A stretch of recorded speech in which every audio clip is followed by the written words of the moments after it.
Hello, my friends. Raw steel enters the legendary MAN truck and bus factory. Robotic lasers cut the massive chassis. Sparks explode as precision welding locks the frame. A brutal 680 horsepower diesel engine drops into place. Reinforced axles and extreme suspension mount in seconds.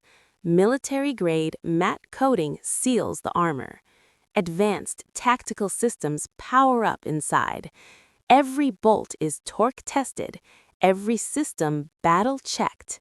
And in under a minute, the unstoppable MAN HX81 rolls out, ready for the harshest terrain on Earth. If you like the video, please like, comment, share, and subscribe.